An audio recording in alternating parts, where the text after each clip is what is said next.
ఉభయ గోదావరి జిల్లాల ఉపాధ్యాయ ఎమ్మెల్సీగా యూటీఎఫ్ బలపరిచిన బుర్రా గోపిమూర్తి విజయం సాధించారు. మొదటి ప్రాధాన్యత ఓటుతోనే విజయం సాధించారు. పోలైన 15,495 ఓట్లలో బుర్రా గోపిమూర్తి 9,163 ఓట్లు సాధించారు. సమీప అభ్యర్థి గంధం నారాయణరావుకు 5,008 ఓట్లు పోలయ్యాయి.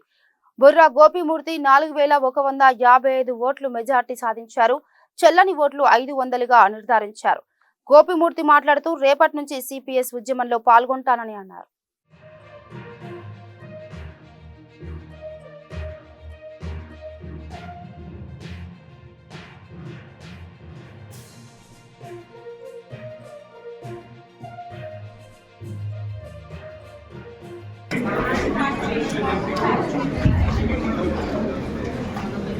కౌంటింగ్ సూపర్వైజర్స్ మీ వద్ద తప్పు ఖాళీ చేసుకోండి. మొత్తం అందులో స్టేషన్ పక్కన పెట్టుకోండి.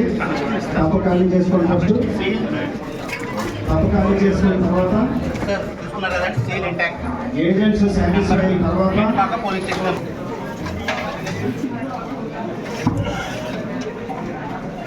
చేతితో తీసేసేయండి.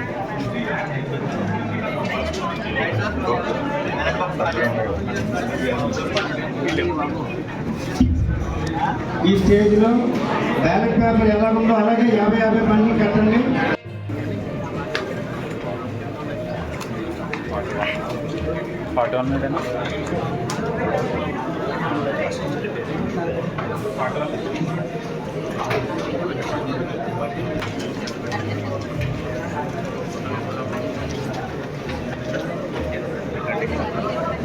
గతంలో టీచర్ కి ఓన్లీ బెల్లగొట్టడం బిల్లు చేయటం అనేది మాత్రమే అదనపు పని ఉండేది. మిగిలిన సమయం అంతా పిల్లగాడితో తమ సమయం గడిపేవారు. కానీ ఈ రోజున పిల్లగాడికి పాఠం చెప్పడం కంటే కూడా మధ్యాహ్న భోజన పథకం నిర్వహించడానికి సంబంధించినటువంటి రికార్డులు రిజిస్టర్లో మెయింటైన్ చేయడంతో పాటు వాటిని యాప్లలో పెట్టడం, పిల్లల అటెండెన్స్ యాప్లు పెట్టడం, బాత్రూమ్ ఫోటోలు యాప్లు పెట్టడం, లేదంటే మార్కులు ఆన్లైన్ చేయించడం, ఇప్పుడు అపార్ అని పేరు చెప్పి పిల్లోడికి ఆధార్ కార్డు స్కూల్ రికార్డుకి ఆధార్ కార్డుకి లింకప్ చేస్తున్నటువంటి పరిస్థితి ఉంది. అవి టీచర్ చేత చేయించడం, అవన్నీ ప్రభుత్వానికి అవసరం అయితే దానికి కావాల్సినటువంటి ఒక యంత్రాంగాన్ని ఏర్పాటు చేసుకోవాలి ప్రభుత్వం. ఆ యంత్రాంగాన్ని ఏర్పాటు చేయకోకుండా టీచర్కి పిల్లగాడికి పాఠం చెప్పే టీచర్ని ఆ పనులు చెప్పడం వల్ల అంతిమంగా నష్టపోయేది పిల్లగాడు. అంటే మన ప్రభుత్వ పాఠశాలలో చదువుకునే పిల్లలు పేద పిల్లలు, మధ్యతరగతి పిల్లలు. ఆ పిల్లలకి ఈ రోజున ప్రభుత్వం పెట్టే ఈ ఆన్లైన్ పనుల వల్ల దేనికోసం అయితే పిల్లగాడు చదువు కోసం పెట్టారో అది చదువుకు ఆటంకం కలుగుతా ఉంది. కాబట్టి ఖచ్చితంగా యాప్లని ఏదో నవంబర్ 15 లోపు యాప్లు తగ్గిస్తానో ఏదో 1-2 చేస్తానని చెప్పి మన విద్యాశాఖ మంత్రి లోకేష్ గారు చెప్పారు. కానీ అది పని అయినట్టు పరిస్థితి అయితే లేదు. ఖచ్చితంగా ఉపాధ్యాయుల్ని బోధనకే పరిమితం చేసి మీకు ఏదైనా లెక్కలు కావాలంటే ప్రత్యేకమైనటువంటి యంత్రాంగాన్ని ఏర్పాటు చేసుకోవాలా, కంప్యూటర్ ఆపరేటర్ని ఇవ్వాలా, నాన్ టీచింగ్ స్టాఫ్ని ఇవ్వాలా.